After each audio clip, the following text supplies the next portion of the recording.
Condense মিল্কের সাথে coffee দিয়ে এই রেসিপিটা ট্রাই করেছেন কখনো? যদি বানিয়ে না থাকেন অবশ্যই একবার হলেও বানাবেন এই রেসিপি দেখে। আশা করছি আপনার ঘরের সবাই পছন্দ করবে।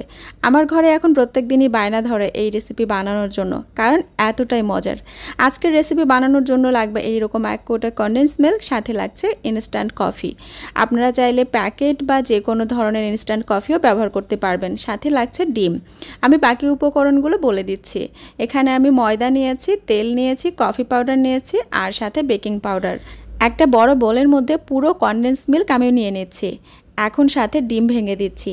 আমি 3টা ডিম ব্যবহার করেছি বড় সাইজের, আর ডিমগুলো অবশ্যই রুম টেম্পারেচারে থাকতে হবে। আপনাদের ডিমের সাইজ যদি ছোট হয় সেক্ষেত্রে কিন্তু 4টাও লাগতে পারে।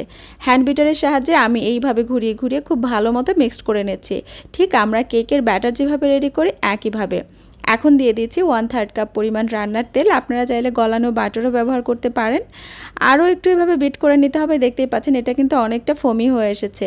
1 চিমটি লবণ এবং কয়েক ফোঁটা ভ্যানিলা এসেন্স দিয়ে আরও একটু নেড়ে নিচ্ছি। এখন এইরকম একটা স্ট্রেইনারের ওপরে আমি ময়দা নিয়ে নিচ্ছি। আমি 1 কাপের চেয়ে একটুখানি কম নিয়েছি, প্রায় 1.25 কাপ পরিমাণ। 1/3 কাপ পরিমাণ কোকোয়া পাউডার এবং 1 চা চামচ পরিমাণ বেকিং পাউডার নিয়ে এটাকে চেলে নিচ্ছি। আমি একবারেই দেইনি, 2বারে চেলে দিয়েছি। আর এইভাবে কিন্তু ঘুরিয়ে ঘুরিয়ে মিক্সড করে নিতে হবে। দেখতেই পাচ্ছেন এটা কিন্তু খুব সুন্দরভাবে মিক্সড হয়ে যাচ্ছে। আর যে কোনো ধরনের বেকিংয়ের ক্ষেত্রে আপনারা চেষ্টা করবেন শুকনো উপকরণগুলো চেলে দিতে এবং 2বারে দিতে, এতে করে মিশ্রণটা ভালো হবে।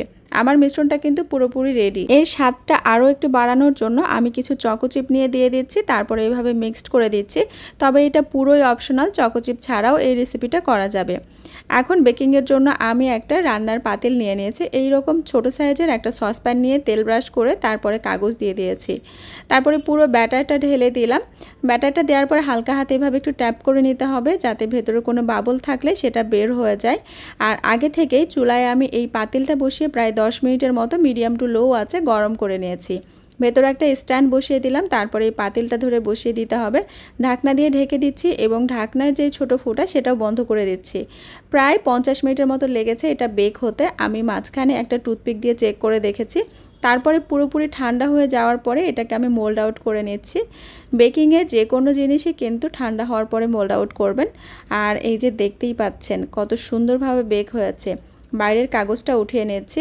চকোচিপগুলো নিচের দিকে চলে এসেছে, যার ফলে কিছু কাগজের সাথেও লেগেছিল। এখন আমি একটু কাছে থেকে দেখিয়ে দিচ্ছি আর কেটেও দেখিয়ে দিচ্ছি।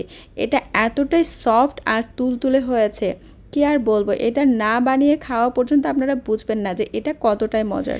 একদিন বানিয়ে রেখে কয়েকদিন পর্যন্ত খেতে পারবেন, কারণ এটা এতটাই মজার আর এতটাই সফট। আর এই ধরনের জিনিসগুলো কখনো নষ্ট হয় না। দেখতেই পাচ্ছেন এটা কতটা সফট হয়েছে। আমার ঘরে তো সবাই এর প্রেমে পড়ে গিয়েছে। এখন প্রত্যেক দিনই বায়না ধরে এটা বানানোর জন্য। আশা করছি আপনাদের কাছেও ভালো লাগবে। একবার হলেও ট্রাই করেন, ট্রাস্ট মি, কেউ নিরাশ হবেন না। সবাই ভালো থাকবেন। আল্লাহ হাফেজ।